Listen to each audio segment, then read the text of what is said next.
We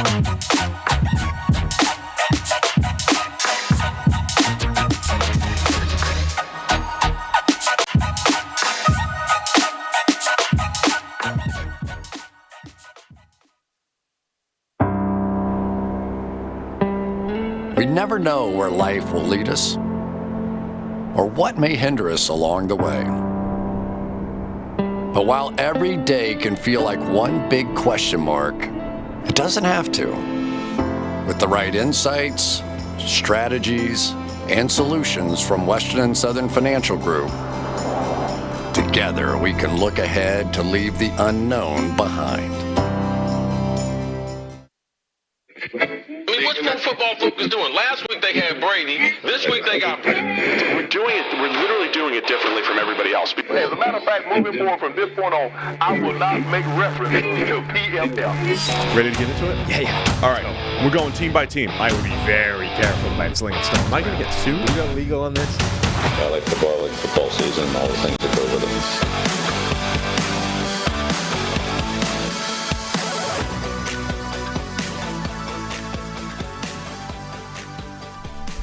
Welcome into the PFF NFL podcast. Steve Palazzolo, Sam Monson. We're live on YouTube Thursday morning. Appreciate it, everybody that's joining us or listening in podcast land. How you doing, man? Not bad. You? Doing great.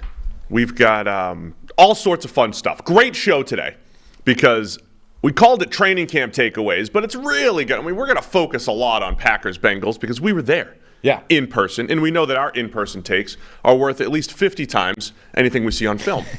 So we're going to overreact to yesterday's practice, Packers and Bengals. We've got a little NFL news with a big signing by the Cleveland Browns. How's that tease? Good. And then it's football. Like, we got real football tonight. Not one, but two games tonight, and then 16 games this entire weekend. Yeah. Really, real-ish football. Real-ish, yeah. Then we'll say the same thing a month from now. We'll say real football starts. Well, I tweeted, so when the Hall of Fame game, they posted, like, here are the players that won't be playing in the Hall of Fame game. And it was, like, the roster. I tweeted at that point, like, the real football is back, but the NFL is still a few weeks away. That's where we are now, right? Football is back. We're going to see football tonight, but it's not the NFL, really, because most NFL players won't be playing in it. Yes, that's true. But look, if we were willing to dive into the tape and watch these players against MAC schools, why wouldn't you want to watch some of these rookies and players against other NFL players? Think of it like an all-star game. The Rams' depth chart right now currently kind of looks like a college all-star game that just dropped Aaron Donald in there.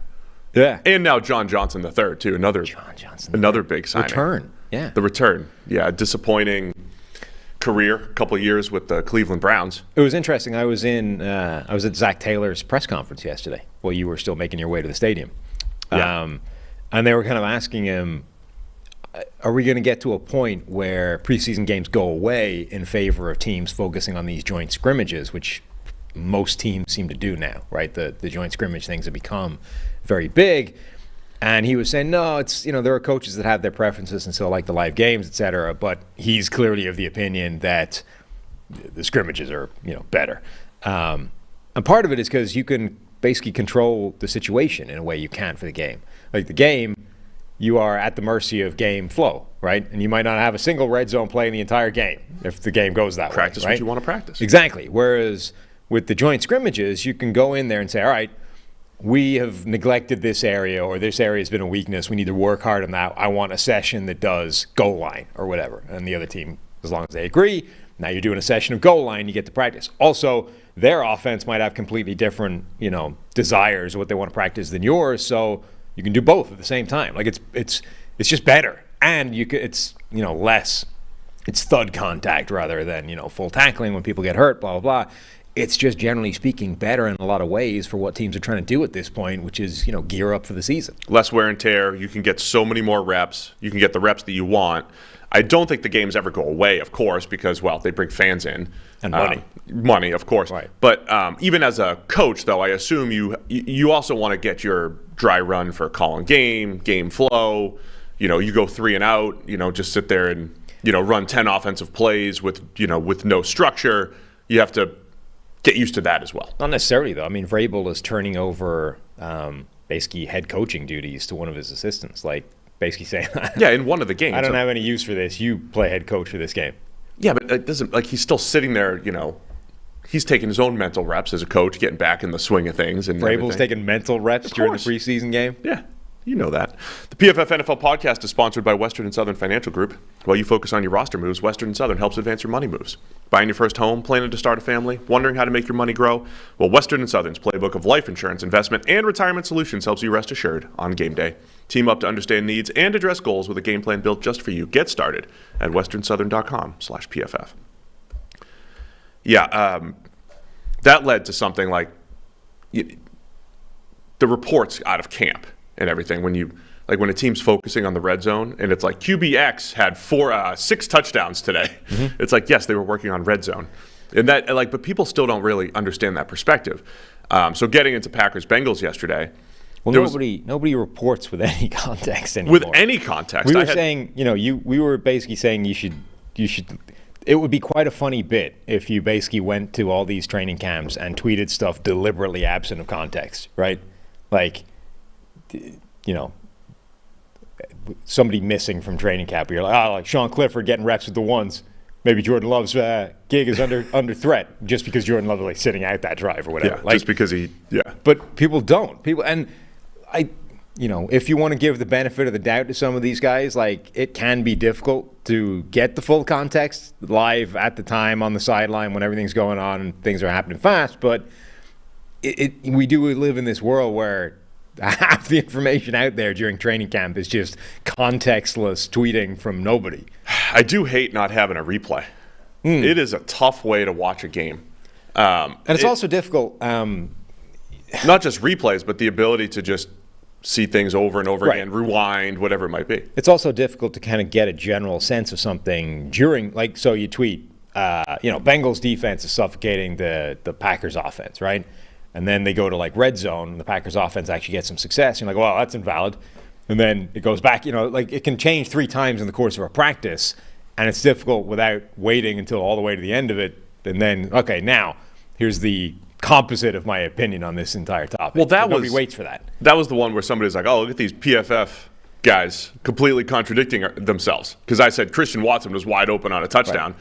But you were absolutely right. The Bengals defense was suffocating the Packers offense. That is the general takeaway, I think, from that side of the ball. The Bengals defense was very, very good. But of course the Packers had some plays. For the second year in a row.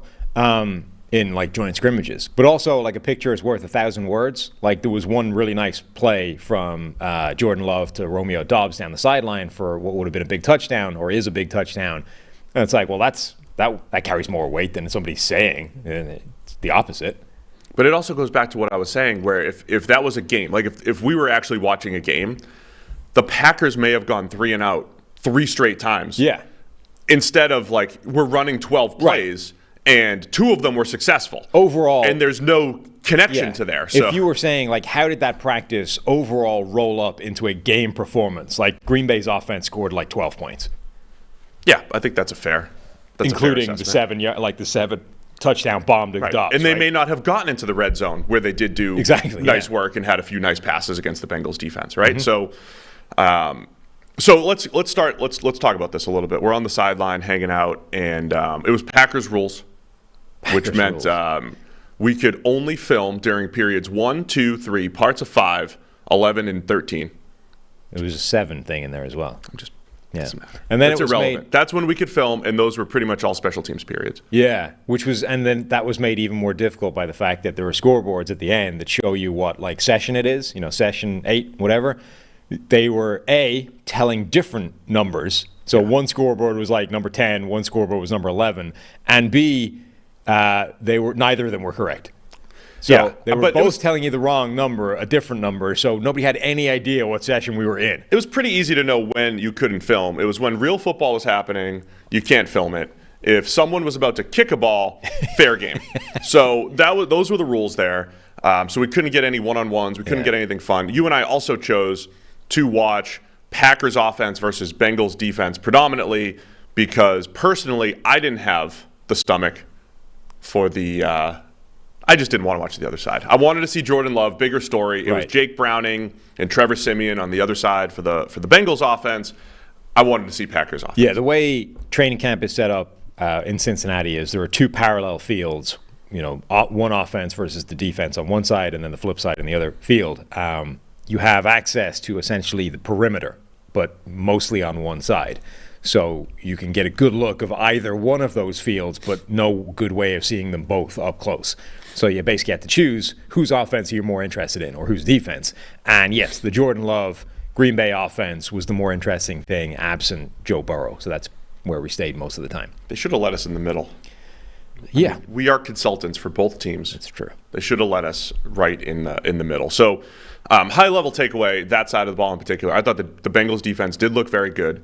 And you and I both came to a similar conclusion from a Jordan Love perspective. I don't think anything about Jordan Love was bad necessarily. I don't think anything was great. There were certainly some nice throws in there. But I thought patient/conservative for Jordan Love. However you want to parse that, right? There was a lot of underneath throws by Jordan Love. You see his career 43.7 passing grade. He's got one start. But there were a lot of checkdowns. Now, again, there's reasons for that. Is it because the Bengals aren't blitzing, right? They're pretty much just running their base D. They played a lot of soft zone in this, middle of the field area during practice. And, they were allowing more underneath throws. Is that where the reads are taking them? Or are the Packers really trying to reel Jordan Love in? We did our preview yesterday, AFC and NFC North, and we talked about the Packers. We talked about the volatility in Jordan Love's game from Utah State through NFL preseason, through a little bit of NFL action. Are the Packers specifically trying to reel him in and get him playing within structure? So here's a question for you. This would make a good kind of GM segment, except it's more of a coaching question, actually. But it's along these lines. Like, I've seen a lot of people, a lot of sort of NFL, I don't want to say insiders, but people with NFL connections say things like, I want to see quarterbacks throwing interceptions in training camp because it's the one time you get the chance to really test boundaries without consequences, right? Like, remember that time, might have been his rookie season, might have been his second season, I think, when he was starting, when people lost their minds for a period because Patrick Mahomes had thrown like 6 interceptions in 2 practices or whatever, and was like, oh God, this is going to be a nightmare. This is going to be like everybody's worst fears of Texas Tech Patrick Mahomes, where he just goes out there making like every ridiculous off-platform left-footed throw he can make right to linebackers. And we're like, oh no, he's not going to work. This is the disaster. Only it turns out Patrick Mahomes was just like feeling out where the limit was, right?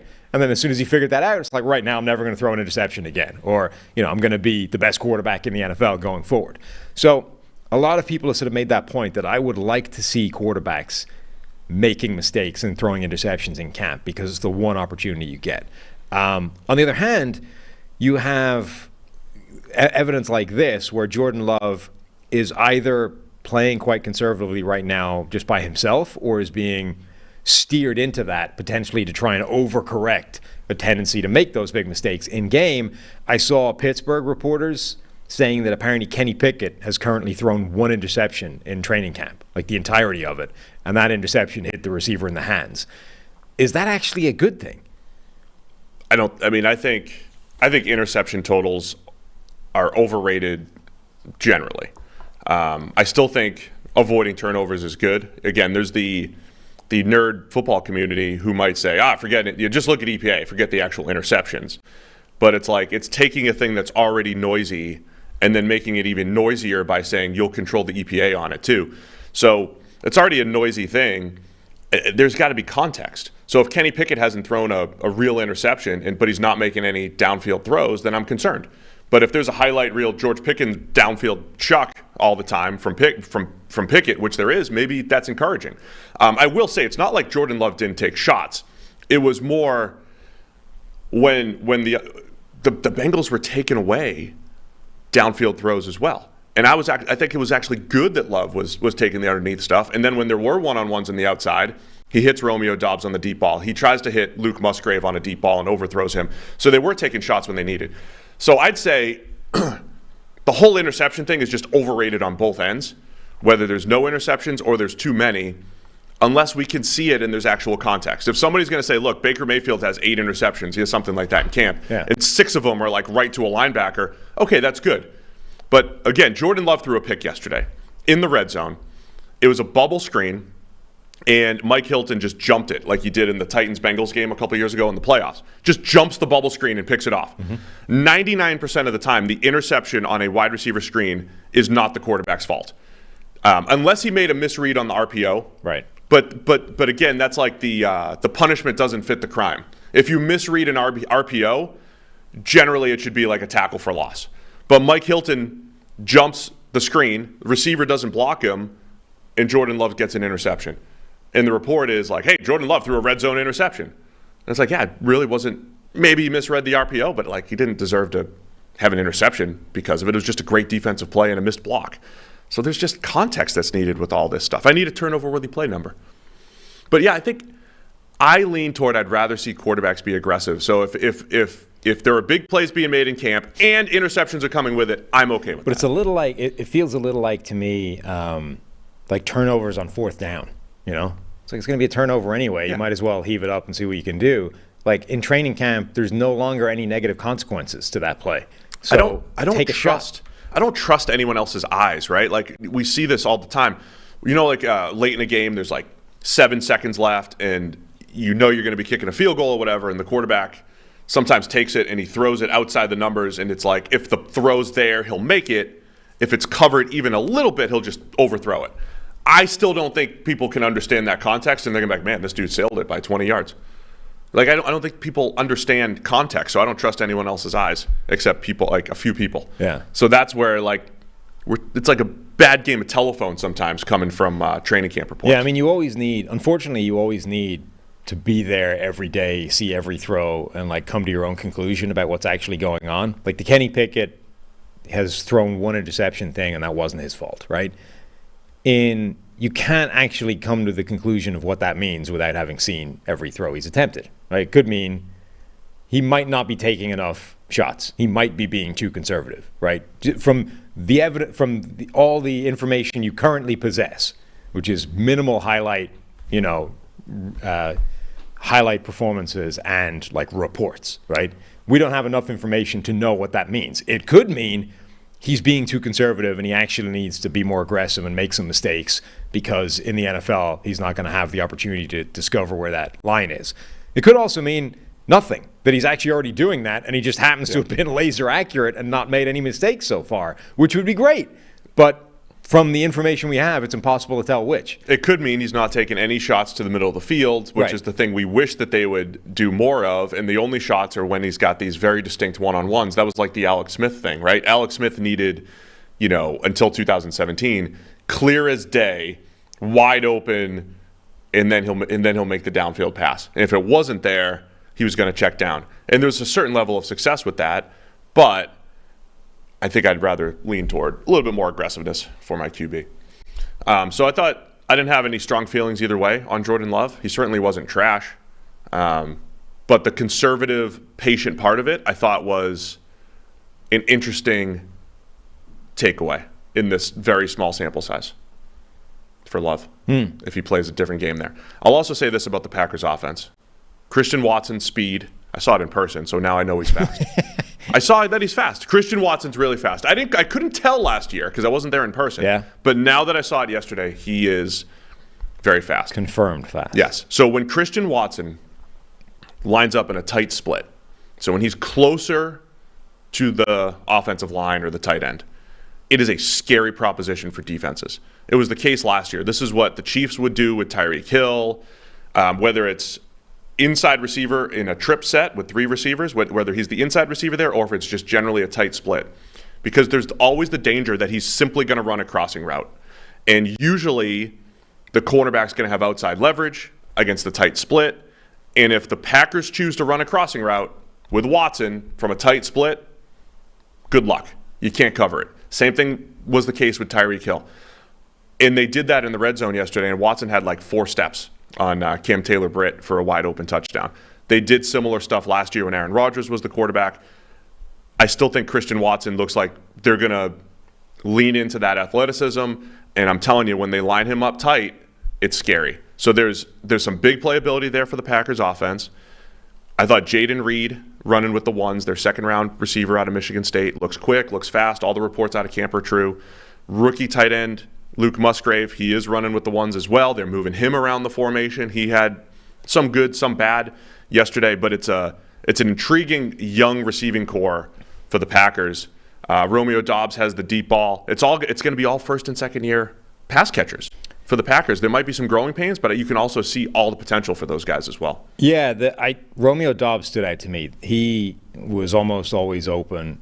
His route running works. He works against other players, not just a Green Bay Packers training camp thing. Now, this is just rerunning what happened last year. Like Romeo Doubs' training camp hype was out of control, and then he hit the regular season, and it didn't really happen. But I still think there's something there. Like, this was not just a figment of everybody's imagination. I don't think that he's going to be one of these just permanent training camp superstars. You know, Dante Moncrief, a guy who dominates in camp and then it never happens in the NFL. I think last year's performance in training camp simply set expectations unrealistically high. Yeah. And he was still a rookie mid-round pick coming in, adjusting to a pro offense and all these kinds of things. But I do think this year he'll make a much bigger impact. And that combination now of Doubs as the guy that's always going to be open, the great route runner, Christian Watson with his speed, Musgrave with his size and athleticism and ability to run vertically. Like, they have some weaponry. It's really young. It's inexperienced, but they play. Like, Jaden Reed was there making some plays. Bo Melton with the second and third string was making a ton of plays as well. I think they've got the pieces of a really good young receiving core. This season, DraftKings has launched the largest best ball tournament in DraftKings history. Right now, you can enter into DraftKings Best Ball Tournament for a shot at over $10 million in guaranteed cash prizes. Make your entry into the draft today. Sit back, relax, and enjoy the NFL season without having to worry about managing your roster, waiver wires, or anything else, really. To start playing best ball, download the DraftKings app using code PFF. Enter the DraftKings Best Ball Millionaire Contest and then snake draft your team for the season. Each week, you'll automatically rack up points from all your top scorers. No ads, no drops, no trades, no I should have played him instead. Teams with the most points by the end of the season will have a shot to take home the $1 million top prize.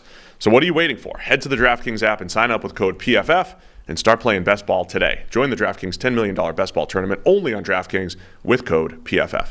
Gambling problem? Call 1-800-GAMBLER. Age and eligibility restrictions apply. Avoid where prohibited. See DraftKings.com for details. Speaking of a potentially meaningless training camp story, what do you make of the reports that Washington players essentially complained that Eric Bieniemy was grinding them too hard? Not much. Like, I think it's literally the same reports that everybody's known about Eric Bieniemy. Like, that's how he's coached, I think. Yeah. Do you think Ron Rivera was surprised by this, or was he just like, kind of like Sean Payton, just kind of like told the truth one time in front of the media instead of having some foresight to like not let this thing go? This is one where I think, like, I don't buy the idea that Sean Payton just wasn't thinking about what he was saying and then afterwards like, oh wow, I shouldn't have, I goofed on that one. Like, I think Sean Payton knew exactly what he was saying and said it for a reason. Now, you can argue whether that reason was smart or not, but I don't think that was just a mistake. I forgot I was an NFL head coach. I thought I was still a Fox analyst. I mean, Ron Rivera basically just said, hey, guys are getting used to his coaching style. They're not used to getting coached that hard. Yeah, but he also he made a couple of comments that were sort of like, you know, Eric needs to, I forget, I don't have his words to hand exactly, but he sort of said something like, you know, this is part of being a coach. Like, Eric Bieniemy needs to sort of listen to this and like come to an understanding and, you know, meet, whatever it was, right? And obviously Bieniemy is this like hot button topic of why has he been not given the opportunity to be a head coach? And there are a lot of people that jump to this conclusion of, well, it's obviously racism. That's the only explanation for why he's not a head coach, and he's had to leave Kansas City, go do it at Washington to finally get that opportunity, right? There's also several other potential explanations as well, but the racism thing is too obvious to ignore when you're discussing Eric Bieniemy. So anytime you're talking about him, you have to be careful about how you're saying things like that, because if you're saying stuff like, well, this is an obvious reason why he's an idiot. So Ron Rivera's comments were kind of seized on by a lot of people, and he's since come out and said, I basically put my foot in my mouth. I didn't choose my words carefully enough. But the interesting thing to me is, this is not the days of, Bear Bryant, where you would run people into the ground 2-a-days in the 110-degree heat and basically training camp is done when a couple of guys drop dead type of thing, right? We're in a world now where sports science exists. Everyone's wearing GPS trackers. You can monitor how closely guys are getting to sort of soft tissue injuries and blah, blah, blah. And there is such a thing as overtraining, right? Now, there's also such a thing. Is that what they're? I don't hear them talking about that though. I hear them talking. I don't hear them saying Bieniemy's got them running extra reps and stuff like that. Was that part of the? I mean, it's not a physical thing. It's just how he talks to players and approaches them and expectations, isn't it? It was physical. But the point being, there's also such a thing as, well, you're not working hard enough. You need to, you've been soft so far. You need to toughen up, and this is how we do it here. And outside of having, again, it's like the training camp interceptions thing, right? Outside of being in the room and having that data, we have no idea which is true, which is closer to the truth, that they are actually being worked too hard and are in danger of getting injured, or it's simply not productive, or they haven't been worked hard enough up until now, and this is what they need, like a kick in the ass to move in the right direction. Nobody has any idea, but because it's Eric Bieniemy, it becomes a hot topic. Yeah, the whole thing. I mean, no matter what you say about this, it's just he's interviewed for a ton of head coaching jobs. I don't think it's clear as day that there's absolutely something nefarious going on against Eric Bieniemy. Right. So people again, there's no gray area to any sort of analysis. It's either people are against Eric Bieniemy or he never should have had the job. And the truth is probably somewhere in the middle. And it is a bigger story because it's a guy that's been a hot name for a head coaching job for a while and has never gotten one. And he goes to Washington to try something different, right? Get out from the shadow of Patrick Mahomes and Andy Reid, basically, to go do it himself. And his shot here is Sam Howell develops in year 2, becomes a great starter. Then he's interviewing for jobs again. So it's a story because that's the history there. I think if it's another, like Mike McDaniel's riding his players too hard or something whatever. Some other Ben Johnson's riding his players too hard at Lions camp, it's probably not as big of a story. Mm-hmm. So I think it's just all non-story stuff. But most people came out and be like, this is how he's coached all the time.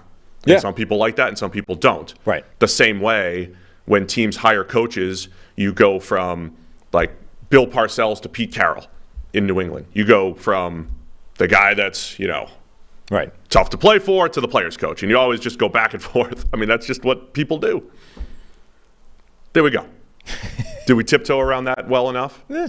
Because people are sensitive about a lot of things that probably aren't as sensitive as they need to be. Yeah, no, I mean, it's funny, when Rivera comes out and basically says, oh, sorry, I goofed, I misspoke there. It shows you how insanely difficult it is to talk about stuff like this. Eric Bieniemy has become this lightning rod issue so that even his own head coach can't just comment on it without seriously thinking through what he's about to say, because if you say even slightly the wrong thing, that's now the story. It's not even the thing that started it. It's, Ron Rivera thinks Eric Bieniemy might need to modify his approach, blah, blah, blah.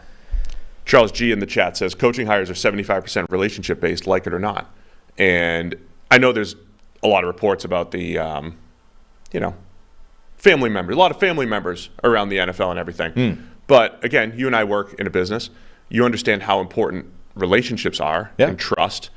And so, I get it. When you're hiring people, you want to hire people that you either have a relationship with or that you feel like you can trust based off relationships. That's just how business generally works. The thing that people don't talk about when it comes to that stuff is there is a fuzzy line between cronyism, nepotism, and actually having better insight into the character you're hiring for the job, right? Because that's one of the biggest problems, I think, in a lot of places is when you're trying to hire somebody, you get whatever length of time that interview is, right? Whether it's a sort of normal 9 to 5 and your interview might be half an hour or an hour versus an NFL where you're locked in with Jim Irsay playing Madden for 16 hours in a day, whatever. Point being, you have a limited period of time in which to get to know not just the person, but how that person is then going to handle the interpersonal relationships with hundreds of other people over the next several years, right?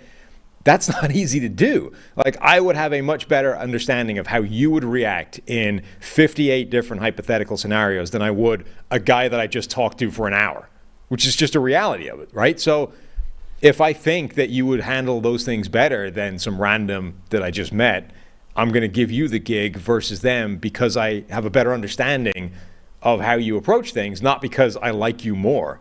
So, and I'm not saying that's everything. I'm saying that line is blurry in a way that people don't want to acknowledge, right? There is some validity to wanting, or to the extra knowledge you gain from knowing somebody. There is also a tendency to just want to give jobs to your buddies and to, like guys that you're related to. Where that line is not talked about anymore. I don't think it's just giving jobs to your buddies. Maybe at the lower levels, like with the way things were painted in like the documentary that Jordan Rodriguez did with play callers. With Kyle Shanahan is a great example, right? But that's like getting people in the door who are your friends. We're talking about head coaching hires or offensive coordinator hires. I don't think it's just like, my buddy needs to be calling plays here. No, right. But it's here's this guy that I came up with who I know. We communicate well. We have a history. Therefore, I'm bringing him with me. Right. But Kyle Shanahan is a perfect example of this, I think, across the board, because he's the beneficiary of nepotism, right? Like Mike Shanahan, a great head coach. Kyle Shanahan gets his start essentially because Mike Shanahan exists.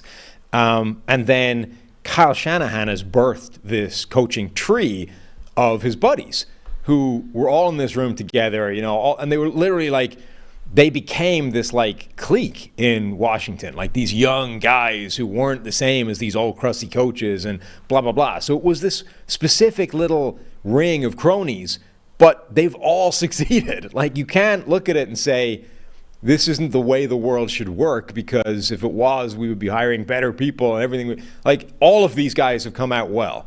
So the influence of the nepotism and the cronyism on this coaching tree, it might be bad in concept, but it's actually created one of the most successful coaching trees in NFL history, right? Which I think is a product of that line being blurry. Shanahan knows these guys. He grew up with these guys in terms of coaching experience. He understands that they're good, and he was part of making them good. So he has interest in, pushing those guys forward for jobs and blah, blah, blah, in a way he doesn't for like some random other dude that he has no connection to and might not know. I think that's an important bit of nuance that is always missed in this world of black and white, good and bad. Generally speaking, the concept of cronyism and nepotism is not good. Happy to admit that.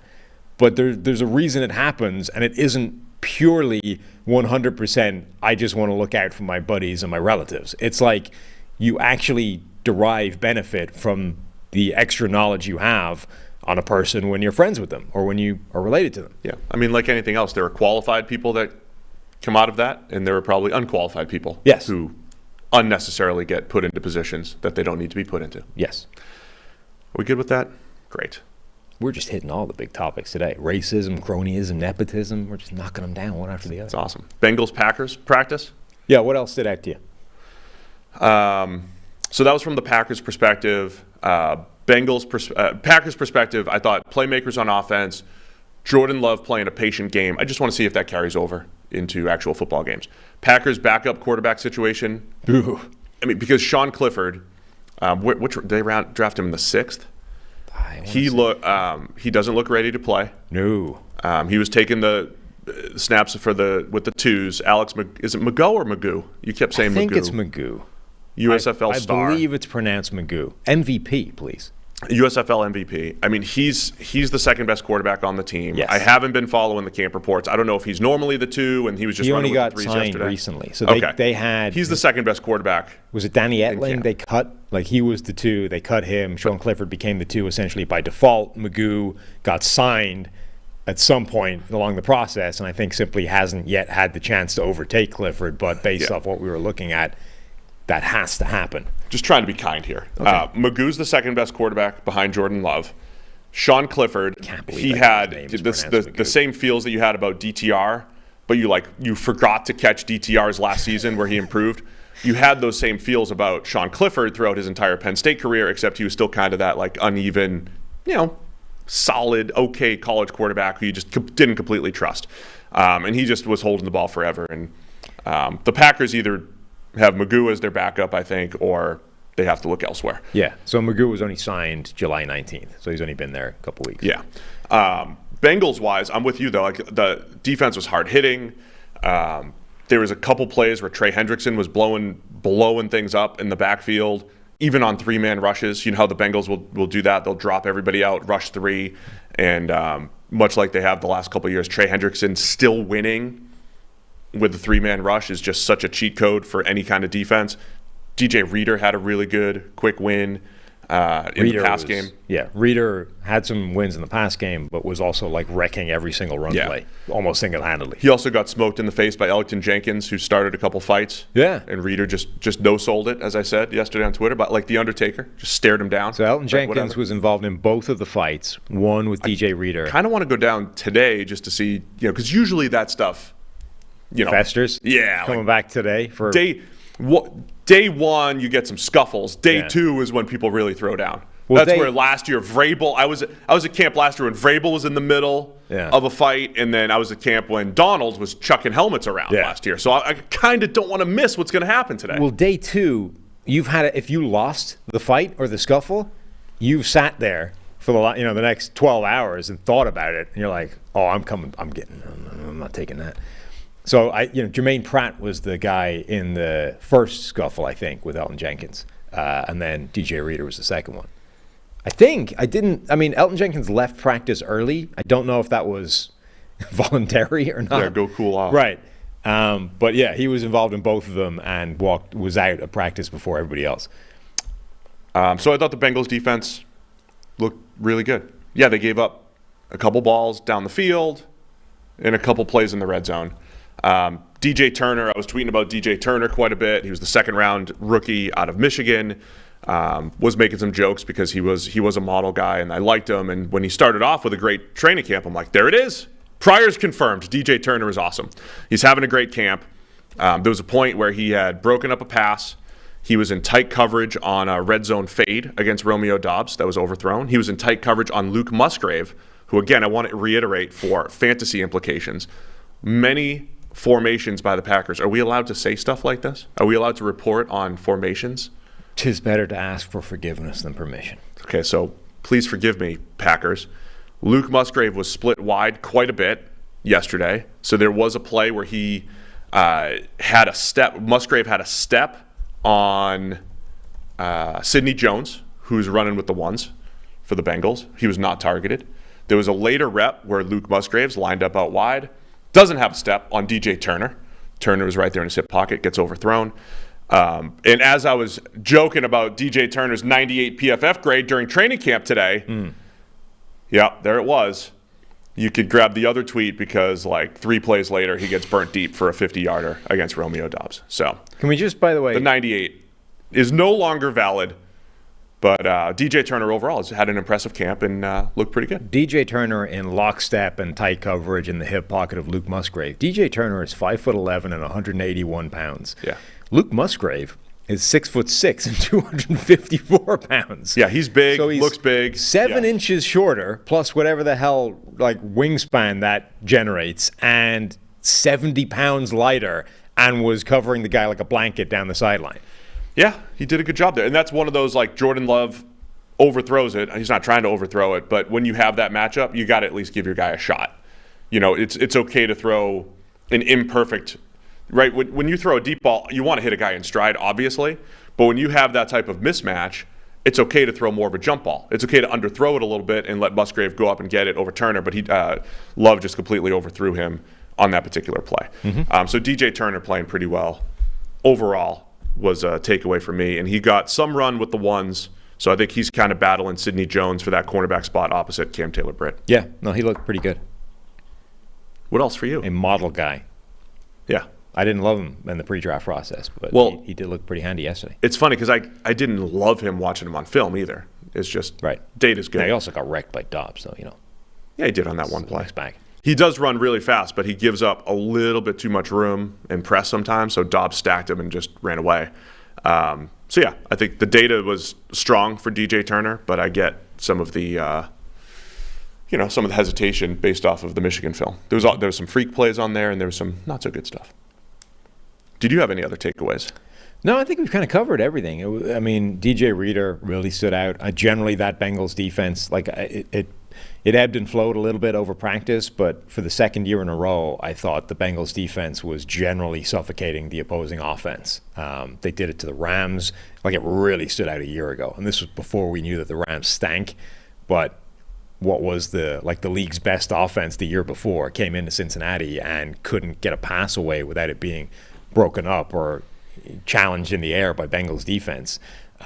Same thing was happening yesterday for large periods of it. There was the big touchdown to Dobbs. There were a few of those red zone plays where Green Bay had some more success. But again, if that was sort of extrapolated out over a game situation, that would not have been a good day for the Packers offense. I want to get to the move the Browns made, and also do a little Week 1 preview. It'll be like a preview show for us. But if you haven't heard already, it's Smooth Sack Summer, Sam. Smooth Sack Summer, Sam. When you're playing in the summer sun, make sure you're escaped from pubes to bum. Smooth, just That's right. This is the summer to keep your balls cool while still looking hot with Manscaped. The leaders in below-the-waist grooming are making sure we all have a ball this summer by giving our pants partners everything they need to stay fresh. Dive headfirst into Smooth Sack Summer, Sam, by going to manscaped.com for 20% off plus free shipping with our code PFF. The Manscaped Performance Package 4.0, it has everything you need to prepare for that summer bod, which is almost over, by the way, the summer, which is sad.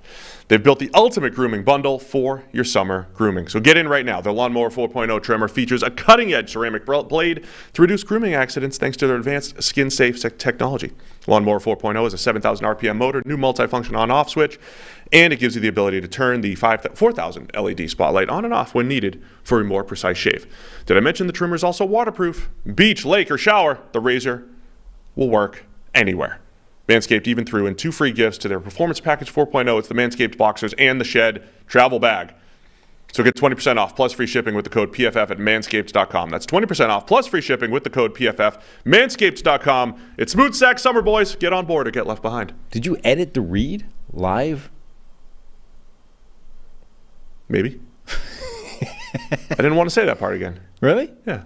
Okay. Because it's just a nice little, it's a bit of poetry from the read, and you chopped it right out. The devouring even the strongest pubes part? Well, there you go. It's in. Uh-huh. It will do that. The 4.0. You want to do the read next time? You do the read. Look, the read is artistry. It doesn't need you polishing it up on your, the top of your head. True. The read people do a great job at Manscaped.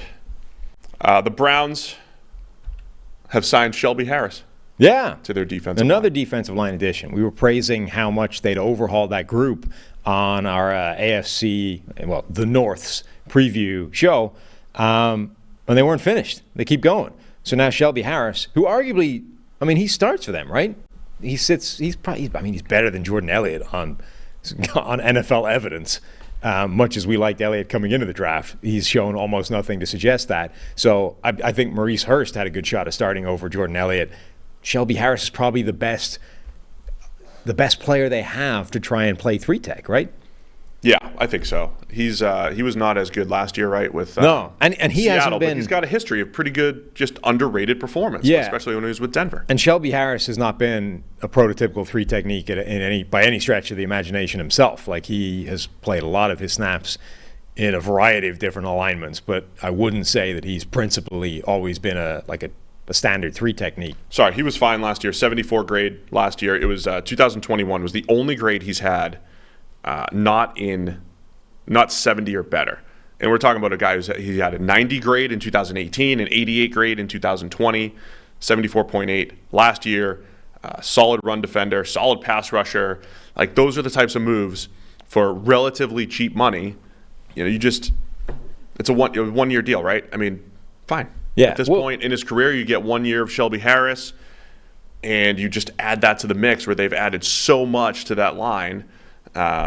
This isn't, like every move, not like one move's putting you to the Super Bowl or anything, but the totality of the moves on the D-line for the Browns, this just adds to a really good offseason. But August the 9th, without breaking the bank, you're able to bring in a guy who should start for you and be an upgrade at a significant position along the defensive line. I mean, that is unquestionably a great move. I mean, this is like, what teams are doing last year, like Philadelphia picking up James Bradbury, who ends up being one of their most important players on defense without breaking the bank. Like, this is the kind of move that can make the difference even in August. Like, we go through this offseason of feeding frenzy with free agency for like a week, and then it's all draft focus, and then there's the kind of couple of big moves that happen. But you can still make serious, impactful moves in August with the guys that are sort of sitting there out in the street waiting for this kind of thing to happen. Yeah, I think it's a very good move. You add him with Dalvin Tomlinson, and believe it or not, similar production from those two guys over the last couple of years, quietly. Different roles, but similar type of production there. So, like that for the Browns quite a bit. All right, let's go game by game and preview week one. Game? No, definitely not. We're not doing that. It is a Thursday. Like, maybe we should practice for the season. Thursday preview show. Yeah. I'll tell you, my endurance, 2.5 hour show yesterday. I just wasn't ready for it. we made it halfway through. I'm like, man, we've lapsed. We haven't been working out over the off season. No, it was a grind, man. And then we went to practice. Like, I was worn down. By the end of practice, I forget how much just standing around takes it out of you. Yeah, I was tired by the end of camp. It's rough. Got home and I'm like, I don't want to write my article. Yeah, I don't want to go to every training camp. Yeah, it's a grind, man. It's rough. I think it's tough on the players. We need that VIP level status where you get like a chair or your own cart. Chris, they wheel him out there. He doesn't have to walk or stand. Yeah. They drive him out in a cart because he's a Bengals great. Last year we were at practice, Bengals Rams, and we get there at the exact same time as Chris, like on the sidewalk. Right. Hey, Chris, didn't know you were here. And they roll out the red carpet for him to go through the players' entrance. Yeah. And then they looked at us. They were like, "Oh, the media entrance it's down there. It's a block up." We're like, "Well, we can't just go in. Like, the field's right there. We can't just go in with Chris. No, just walk a block. This is for and go in through the media entrance. Important people. You are not important. And Chris people. comes in. They throw him in a golf cart, and he's just driving around. And we had to walk a block just to get in. Yep. So we could walk back toward the entrance where we, maybe become a Bengals Hall of Famer or something. You can do whatever you want. It's probably tricky from this point. Yeah, I don't think your shot's very good. That's the kind of thing I think you need to start doing earlier in your life. Chad Johnson was there yesterday? Yeah, right? I saw that. And the Madden Cruiser. He was in the Madden Cruiser. I saw him outside the front of the Madden Cruiser. I don't know if he was in the Madden Cruiser. And shout out to my friends at Roll On In. They were supplying the post-practice meal for the Green Bay Packers. Yeah, it looked good. So we snuck into there as well. Roll On In, We didn't have any, but it looked good. Local restaurant here in Cincinnati. And it was all my friends serving the Packers. They were there. Mm-hmm.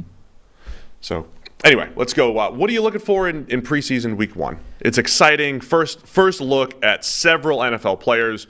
Tonight we got two games, Patriots-Texans and Vikings-Seahawks. Yeah. The big question is always who the hell is playing in these games. Like Hall of Fame game, I said we started up the show with, it was the big list of these are the players that will not be playing tonight. And it was basically everybody you've ever heard of. But you got left with players like DeJuan Jones, an intriguing prospect, a first-round talent, a guy who ended up playing 74 snaps of that first game. That's interesting. So it's basically that. It's like, let's see who we're left with and then, figure out what we can see from these guys because you will be left with some interesting players in every single game. It's just not always easy to tell right from the offset who they're going to be. So tonight in particular, we get to see C.J. Stroud's debut. Hopefully. You're not even going to name any players because you really don't know. I'm just saying, what's the point in doing 10 minutes in C.J. Stroud's debut and it turns out he's not going to play? Because then you copy and paste it for next week for his actual debut. We know C.J. Stroud's playing tonight. He's starting for the Texans. You sure? Yeah. Anthony Richardson has just been announced is going to start. Okay. Then yes, C.J. Stroud. That will be interesting. Tank Dell. Yes. Tonight for Houston. Tank Dell. And Xavier Hutchinson. What about Xavier Hutchinson? Christian Gonzalez for the Patriots. Mm-hmm. Get to see Gonzalez here tonight. And then Ivan Pace Jr., who we mentioned on the show yesterday for the Vikings. Get to see him. The Patriots are definitely the type of team that will make their rookies play, as a sort of punishment. Welcome to the NFL. You're still in your 50s number, and you're going to play in preseason. I think they've graduated from the 50s. No, now? I mean, Jackson Smith and Jigba, I hope, is going to play for Seattle. I haven't looked into that one specifically, but I'd like to see him for Seattle tonight. Yeah. Are you going to name any players for the segment? Are you literally going to say, I don't know who's going to play? Don't know who's going to play. We have a whole segment of the podcast that is non-existent. That's it, yeah. That's exactly what it is. Because I had a list. I'd love to see Jordan Addison play football. Who knows if that'll happen? He's going to play. Yeah. Just say the ones you I'd want. love to see Mekhi Blackman play football. Who knows if that'll happen? Gordon says he wants to see Trey Hawkins III, who's been getting a lot of attention for the Giants at corner. Yeah. I mean, you want to see your guy Ivan Pace. Yep, I mentioned Ivan Pace. I want to see him with the Vikings for sure. Who has been running with the ones at times. That's right. Yeah. So you're really going to add nothing to this whatsoever? Yeah, nothing. I got nothing to add. When I proposed this as a segment before the show, it's a great segment. It's just a short one where you I offer didn't very think, little. hey, maybe I could contribute to this. I mean, I have contributed. Just we get to see Baker Mayfield and Kyle Trask. On a limited basis. Yeah. Baker Mayfield and Kyle. Maybe Baker Mayfield was just testing boundaries in preseason or in training camp, and now he's locked in. He's found where the line is. So, like, the real story there is if Trask looks different, right? If Trask looks different than he has previously, I think we all have a pretty good idea of what Baker Mayfield is we don't know what he is because he just will be different every single week. But it'll probably end up unsatisfying. Well, I think Baker has now settled into this world of being an inaccurate NFL quarterback who does make more mistakes than, or at least has developed a reputation of making more mistakes than is acceptable. And actually, when you look at his numbers, his turnover-worthy play rate has not been that high. It's more basic inaccuracy that's been his problem. But I think that's now how he's viewed, including by the Buccaneers at this point, who have watched him in training camp making too many of these bad mistakes, which has opened the door, I think, for Kyle Trask to win that job if he simply doesn't do that. So Trask doesn't even need to be good if he simply doesn't make the mistakes. Like if Trask works on being the most conservative game-managing quarterback on the spectrum and just doesn't throw the ball to a linebacker, he's got a pretty good chance of winning that job by default, by not being Baker Mayfield. And I actually think that's kind of what his approach is. Like I've heard comments of him talking about how he's focusing on, not making mistakes and blah, blah, blah. So that's how he wins the job. Like if they go out, Baker makes a mistake. If Kyle Trask simply doesn't throw the ball to a defender, he has a leg up in winning that job. Oh, I could absolutely see that playing out. Again, the reports out of Bucs camp that after I went on my little... Worthless though they are. Yes, yeah. Thank you. Take them for what it's worth. Baker Mayfield's been more aggressive, throwing the ball down the field, has more picks. Yeah. Kyle Trask, more conservative, has one pick or whatever But I think that's two or whatever the number is. I think that's Trask by design, like setting out his stall as the anti-Baker Mayfield. Like you have already soured on this guy. I am simply presenting myself as not him. That's my sales pitch of myself to you, my team. I am not Baker Mayfield. Bryce Young's going to start for the Panthers. Get to get a first look at Bryce Young and Jonathan Mingo. Like, you could just make stuff up here, Sam. Oh, yeah? Just list your favorite players. Like, pretend it's the draft show, list your favorite players, and then say, I'm excited to see their debuts this weekend. And then just hope they play football this weekend. Yes. Yeah. That's it. It's all the players we like to the draft process. Watch them in preseason. It'll be fun for everybody. I want to go on to something else. I have a new topic. Oh. Okay. Because we're driven by the numbers here at PFF, right? Data across the board. And my current numbers says that this is a hot button topic. Oh, you the question that you posed yesterday? So I tweeted yesterday, if you forget longevity, who was the greatest NFL player of all time at their peak? And the people on Twitter have had takes, have had opinions, have been dropping them in left, right, and center. I'm curious what your opinion is. I think it's still Tom Brady. I think you're out of your mind. You can look at the numbers. Yes. He's got 5-year samples that are as good, if not better, than Peyton Manning, Patrick Mahomes, whoever else you want to put out there. Yeah, I mean, the answer is not a quarterback. Yeah, that's fine. But there's no way that Brady has been the greatest NFL player at their peak. He's been the best quarterback, and that's still the most important and valuable position, so that kind of defaults too. Yeah, but all lists like this, you have to assume. So let's agree it's Brady at quarterback, and then I'll get your takes on non-quarterbacks. I'm not sure I'm agreeing with that either, but okay. I think you could actually take 2 different 5-year samples of Brady and make a case. If we're just making up 5-year samples. 2 different 5-year samples where you can make a case that those peaks are better than any quarterback, whether you're talking about just on-field performance or, plus accolades and, like 14-18 with, going to 4 Super Bowls, winning 3, and being the best quarterback in the NFL by far during that period. You have to sort of or 07-12 for Brady. So I think I'm going to go with Tom Brady, regardless of position. Yeah. Yeah, and then peak you could make. I mean, is it 5 years? Is it 8 years? Like, what is it? Well, that's the thing. It's like, what is a peak? I mean, to me, a peak is a much shorter period of time, certainly than 8 years, and probably 5. Like, it's more of an intangible concept of like how good was this player, not just for a game. A game isn't a peak. Like, a game is just random ass luck. That's why somebody said Nick Foles. Right. Yeah. I said Chris Borland. He did it for 2 games. But like, Flipper Anderson is whatever, 336 yards or whatever. That's not a peak. Of course it's not a game. That's one game. Or, the quarterback whose name's escaped me who threw for 550 yards. Like, that's not a Van Brocklin. Right. A peak is like some kind of sustained period of play where a guy was that damn good. But I'm willing to concede that can be a movable goalpost. Like, there's no defined number of games. But I also don't think it needs to last for like 5 years or whatever to be a peak.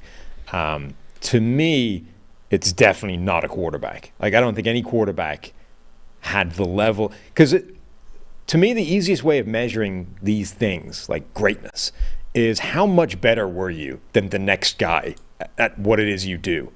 And no quarterback has ever been that far ahead of like the next option. So like Brady, yeah, you can construct these statistical cases that say Brady was the best player over X period of time. But the gap between him and Peyton Manning and Dan Marino and Aaron Rodgers and Patrick Mahomes, it's pretty close. It's negligible if it's there at all. The same isn't true for other positions where like the gap between that dude and the next guy is seismic. Yeah, so while we're on it, before we move on to the non-quarterback stuff, I want to move to I'm going to start pursuing something different here. EPA per play for quarterbacks. I think we've overrated EPA per play for quarterbacks, not just because it's a team stat, but if you were going to use EPA, I think you should do it at a game or season level.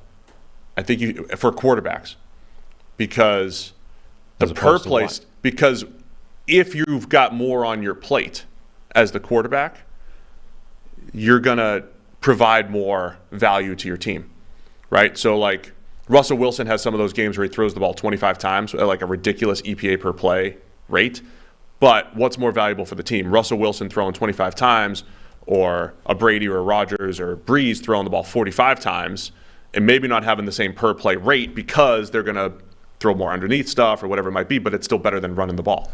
So EPA per game, or more of the cumulative aspect for the quarterback, because it's not like you had more opportunities, it's more we put more on your plate, right? So the volume thing, I think, is something we should lean into. And again, that's where I think that also helps like the Bradys and Peytons and Mahomes stand out, even against, say, like an Aaron Rodgers, because those, I think Brady, Peyton, and Mahomes have always had more on their plate than even Aaron Rodgers has through the years. So just throwing that out there. Okay, give me your what were you thinking when you asked this? Besides, I want some cheap traction on Twitter. I was interested in the answer to the question. No. You were just looking for some impressions.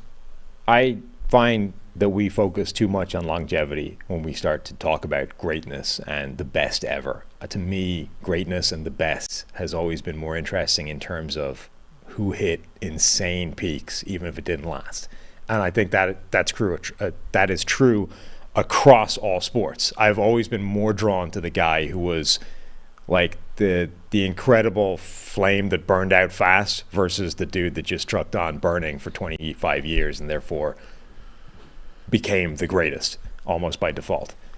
I hear your point. I think there's something I would agree with that in the sense where there are some players who put like 8 years of mediocre play out there or whatever that get overrated.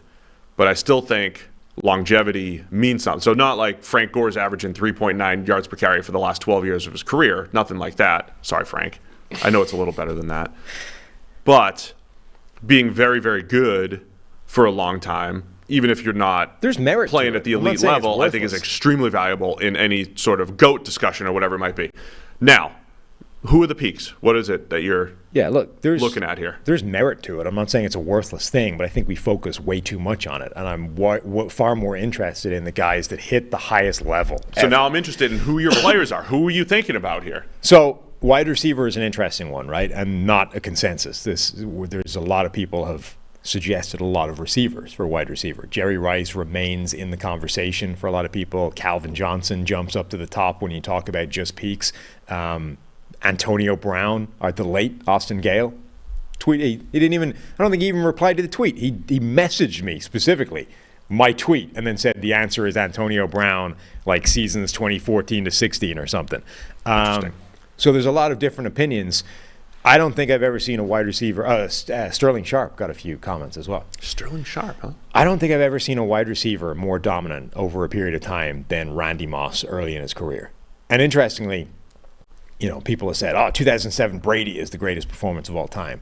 And other people, of which I think I agree, have said that Brady wasn't even the best Patriot on the 2007 offense. Randy Moss was. Now, I think I probably agree with that. I also think that 2007 Randy Moss, even though that's the year he set the 23 touchdown single season record, was not close to the best Randy Moss the NFL saw. That was the first few years of Randy Moss in Minnesota, where he was basically uncoverable and changed the way defenses played him. And the Vikings simply never tapped into that to the fullest potential. But that guy, I think, is the most dominant wide receiver stretch the game has ever seen. Let's put some perspective to that. Randy Moss kicks off his career with 17 touchdowns. As a rookie. 1998, averaging 19 yards per reception. On how many catches? 69 catches. Right. 17 So touchdowns, this is part of that story, right? So there's pre-Randy ratio Randy Moss. Yeah. Right? So 98, 69 catches, 17 touchdowns. Then here are his receptions: 69, 80, 77, 82. Never high volume. Always big plays, though. 19 per catch, 17.7, 18.7, and then 15 in 2001. Touchdowns: 17, 11, 15, 10. So other than the reception totals, yards per reception, touchdowns, yards, right? Unbelievable numbers. 2002 hits, and the same Mike Tice, our friend Nate's dad, has the same idea you're having. Well, we should target Randy Moss more. Yeah.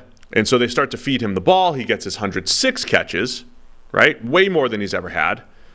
But he's only like 12.7 yards per catch. Like, you don't have the same real production. But the next year he goes 111 catches, 14.7 per reception, over 1,600 yards, which was a career high, and 17 touchdowns again. That stretch up to 03 probably, and even into 04, his entire first run with Minnesota before he went back in 2010 for a little bit. That could be the stretch that we're talking about for a receiver. Yep. And then, like 4 years later, he decides to catch 23 with Brady in New England. For defense, I think in terms of pass rushers, interior or edge rushers, I mean, obviously the two recent ones, those kind of peaks of Aaron Donald and J.J. Watt, the general consensus is that J.J. Watt's peak was higher than Aaron Donald. I'm not 100% sure that's true. I think they're similar. I think they're really close. Watts looks better because he had sacks, but he played a lot more on the edge where you get more sacks, so it's going to look that way. I don't actually know that there was that much difference between the two peaks. But anyway, those two, Reggie White had a peak. I mean, Reggie White had 21 sacks in a 12-game season. He had a peak where he had a 12-game season with 21 sacks. The following season, he had 18 sacks. That's a pretty impressive number in a 2-year span. And it wasn't just a 2-year span for Reggie White. The previous season, before the 21, he had 18, blah, blah, blah. Reggie White was freaking dominant. Lawrence Taylor was freaking dominant. And I struggle a lot of times with guys who there's merit to guys who change the game. He came along and he was something the league wasn't prepared for, and that they changed the game. On the other hand, if that guy then shows up 10 years later, what does that look like? Like, now that the game is changed, are you as effective as you would have been when you were beating up on guys? Yeah, you got to give them. I think you have to give them credit for changing the game. I think you do as well, but I do think it's an interesting piece of context that, like, there were some people that came along that if you planted them back in a period of time where the game simply wasn't prepared for that, would have looked different. You know what I mean? Like, I don't know. I struggle. Like, are you just lucky that you were the first to come along that was like that? Like Micah Parsons, right? Transport Micah Parsons back into the mid-'80s. There's not a human in the NFL that can block Micah Parsons. We know all the issues with transporting people. I mean, you're talking to, like... Other than it being science fiction? Different nutrition, different workouts, like just all that stuff. Right, but the point... I mean, Lawrence Taylor's workouts, you know, his extracurricular activities may not have been the... He was on the Johnny football spectrum of extracurricular workouts. Might make it more impressive. Yeah. No, sure. But my point being, I mean, forget the nutrition and workout part of it. Like, simply taking this guy and putting him in the 80s is unstoppable. Like, how much... And it's just luck that you were born in a different era. Why was it so much easier in the 80s? Why? Because the game wasn't prepared for, like, elite edge rushers aligning at that level. Yeah, you weren't getting chipped, and I know, you got deep drops and all that stuff. So I want to make this point, and it's like a nuanced PFF grading type of thing. I think it's easier for pass rushers to feel dominant, right? When we see the J.J. Watt and the Aaron Donald, and then I saw a little bit of Bruce Smith. I certainly haven't watched Bruce Smith from, like, an analytical eye. Right. But remember last year I said I watched the 88 game against the Bengals, where he's going against Anthony Munoz, who is the prototype. Everybody, is this Anthony? Is this the next Anthony Munoz? Bruce Smith was whooping him a couple times for sacks, for missed sacks. Bruce Smith was whooping him. So my point here is Aaron Donald, multiple years of 93, 94, 95 grades. Same thing with J.J. Watt. My quick eye test tells me Bruce Smith, Reggie White would have been the same. They would have been 94, 95 guys. I think that position is more conducive to having a player, one or two players every 10 years who are better than everybody and are dominant. I think the quarterback position it's harder to do that because there's other things at play, right? So the way we grade, the best work that we do, I think, is isolating pass rushers and pass blockers and being able to, you know, really hone in on their wins and losses. Where the quarterback position, we do a good job of it, but the nature of the position means there's got to be more reliance on other people, right? Because when we're talking GOAT quarterback lists and stuff, and you talk about a Tom Brady, he did get to throw to a Gronk and a couple years of Randy Moss. Joe Montana did get to throw to Jerry Rice. Patrick Mahomes has gotten to throw to Tyreek Hill and Travis Kelce, right? There's some dependency there. Therefore, I think it's harder for the quarterbacks to just be in, like, a different echelon in whatever time period you're talking about. It's harder for them to do that. So I think when we talk peak, the way we view the game, I think we're more inclined to say, hey, it's J.J. Watt, it's Aaron Donald, reverse a few years, and it's Bruce Smith, and it's Reggie White. It's, like, easier to isolate those guys. I think Darrelle Revis' peak deserves. So 09 Revis is as good as I think the best cornerback, the best sort of proven, quantified cornerback performance over a single season we've seen. But by the way, I did see I was surfing last night and I saw Charles Woodson won Defensive Player of the Year that year in 2009. Yeah. And I don't think that was egregious. I would pick Revis. Pretty egregious. But dude, Woodson had 3 defensive touchdowns, 9 picks, and he was playing the slot. He was like a linebacker / safety / corner. If Revis had the best corner season we've ever seen since 2006, I don't know what Woodson's grade ended up being. He probably missed a few tackles and it killed his grade. But, like, impact-wise, Woodson's 09 has to be top 3 that we've ever seen. Yeah. Charted or whatever. So I don't like that. Right. That was pretty cool too. The problem with corner is, you know, how you compare a season like that, 09 Revis, where, you know, we all, not just us at PFF, but like the NFL has the information of, you see the who's who of receivers he went up against and what they, you know, got against Revis, not just in the game.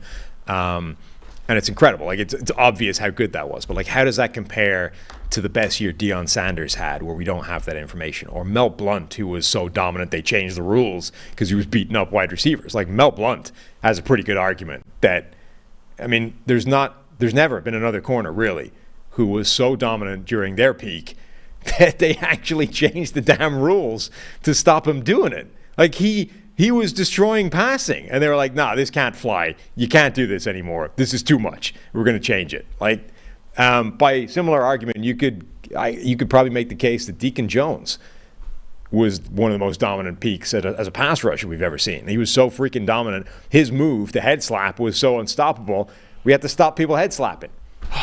I think you could go too far with this guy changed the game because the game was so young and different. You could probably go too far. But that's with some of that stuff. The problem. But it is an interesting perspective. Two running backs that I think are really interesting. Jim Brown, who I've always sort of struggled with. Again, how much was just him being outsized in his era and dominant because of that. But like Jim Brown's dominance pretty much speaks for itself. Like he still holds a bunch of NFL records, and he was playing in the 1960s.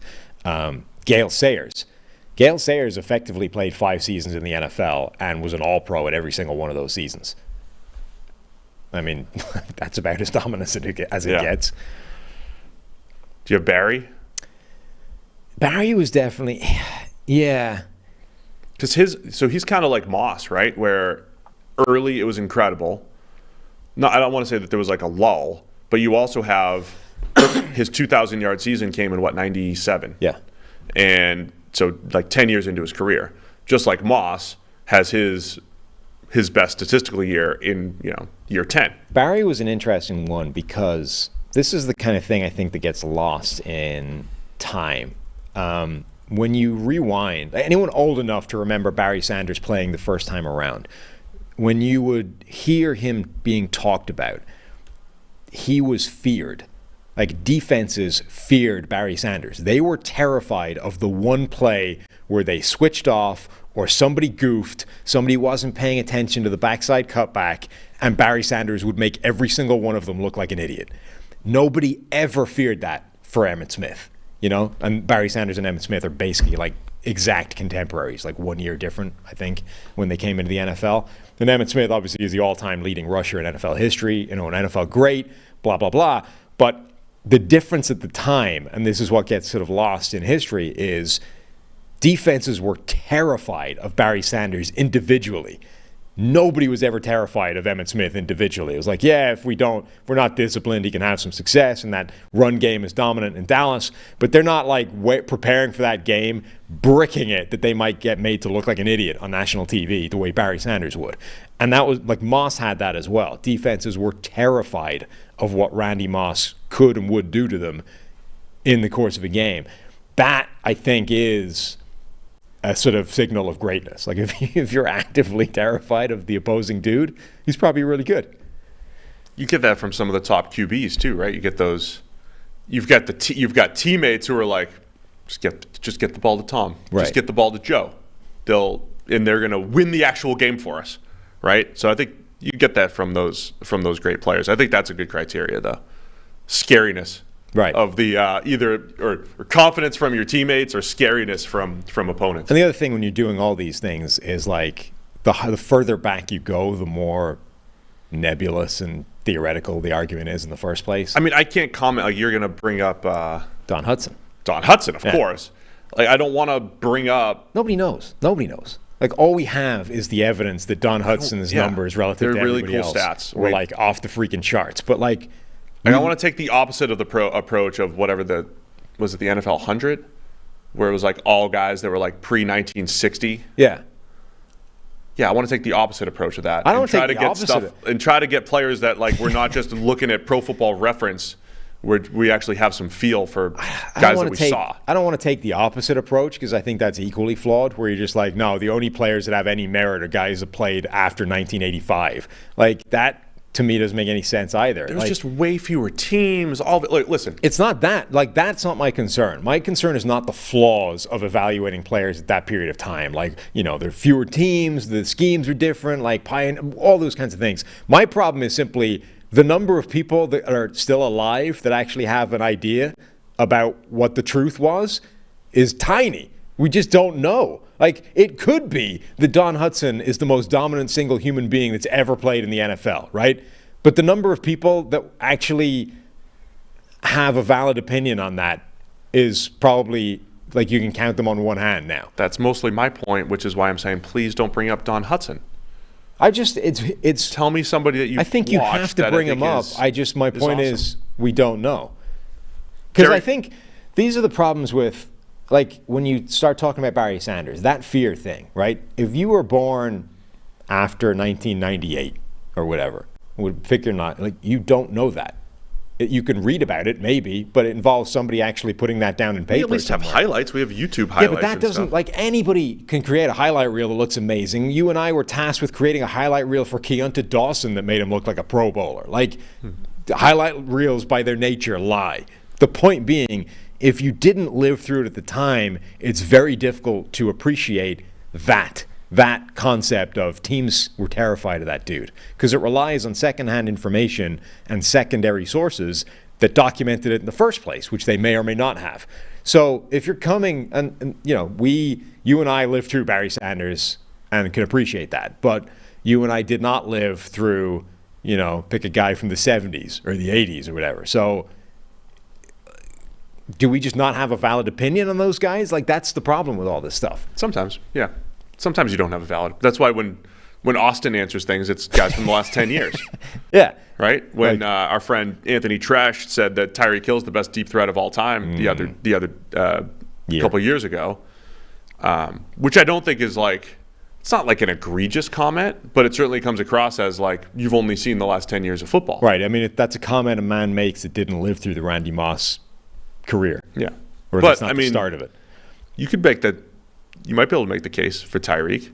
I mean, I think you could make the case that Tyreek Hill is Barry Sanders, Randy Moss level of scary on the football field. Yeah, because if you give him one step, if you miss the jam at the line of scrimmage, whatever it might be, Tyreek Hill's done. Like he's gone. And I'd also make this point with Tyreek Hill that I've made before.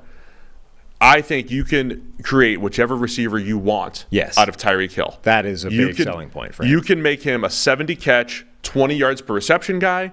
You can make him a 130-catch guy, whatever, that creates after. You can make him whatever you want. You can make him a uber slot. You can make him just an outside weapon. You can make him change of pace guy. Whatever it is. And Tyreek Hill has the skill set to execute that. Right. But so, you and I can compare him to Randy Moss, but then you get into this world of like, well, there are players you go back far enough and you can't. Like Bob Hayes, who was an Olympic caliber sprinter, then goes to the Dallas Cowboys. Still the only player to have an Olympic gold medal and a Super Bowl ring, I think. Bob Hayes had 7,400 yards and 71 touchdowns as another one of those deep threats that changed the game. Like effectively teams had to invent his own coverage because nobody could run with Bob Hayes. Nobody, I don't think, certainly not us, but there's very few people alive that have the first-hand experience, and that's before you get to the idea of how much that warps with memory, etc., of knowing, was Bob Hayes more or less terrifying and destructive than Randy Moss and Tyreek Hill? Who knows? No idea. I know, which is why I didn't think we needed to bring up Bob Hayes and Don Hutson. And you got to bring them up. You got to give Bullet Bob the man. You got to tip the cap to Otto Bullet. Graham. It's Otto Graham. Like there's Browns fans out there. Otto Graham is my hero. Mm-hmm. Like you're 32 years old. How's he your hero? Stop it. Got to tip the cap to the old fellas. Beady Feathers. Just list the NFL 100 team.